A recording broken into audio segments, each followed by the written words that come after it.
Ako si Jenilyn De Peralta, Business Development Officer sa Operations Unit.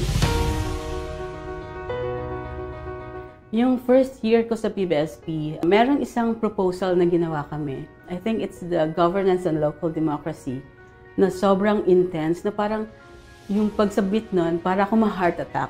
Nag-prepare kami ng 5 copies ng proposal and then totaling over 300 pages including annexes. May deadline kasi ng 5 o'clock PM sa USAID. With the traffic, elevator challenges, sobrang tension talaga. 4:30, umabot kami sa Magsaysay, sa USAID. And then we submitted the proposal. After ilang days, nalaman namin na we won the proposal. So si Eugene Kakam, our director, nag-kiss siya sa floor. Kasi imagine yun, ilang million yon, di ba? Nakuha namin yung project. Walang tulog, walang ano. Tapos, after that, syempre, may pakain si Eugene.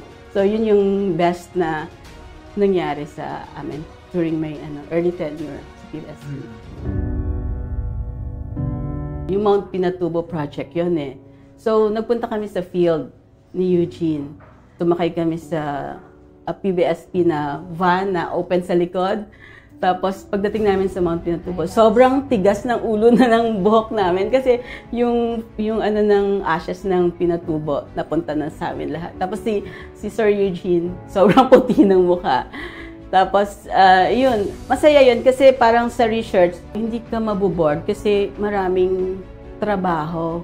Masaya yung first year ko sa PBSP. Yung environment kasi dati sa PBSP, first name basis kami. So, walang sir and ma'am, walang boss. So, parang feeling ko pantay-pantay lang kami doon. Andun pa rin yung, syempre, yung respeto kasi, syempre, boss mo. Yung executive director, may kapihan din. Pwede kang magsabi sa kanya kung anong problem mo. Hindi ka pwedeng magtago ng hinanakit.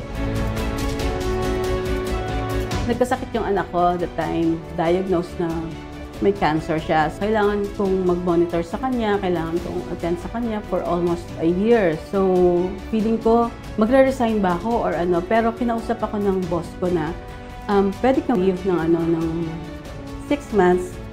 And then, office, pwede kang magpunta. Pero, kung kailangan ka talaga ng daughter mo, pwede ka doon sa kanya. Natatouch ako kasi sobrang concern sa tao. Yun naman yung hindi mo maipagpapalit talaga. Merong resort kasi yung sister ko. So, yun siguro yung pwede kong gawin kung wala ka dito sa PBSP. Siyempre, mas gusto ko sa PBSP kasi marami kang matutulungan sa mga less fortunate people. I would like to express my heartfelt gratitude to the training and consulting team and for my former boss, Eugene and Jasmine. And also to my dearest friends, yung encouragement nila and concern have played a significant role on my journey.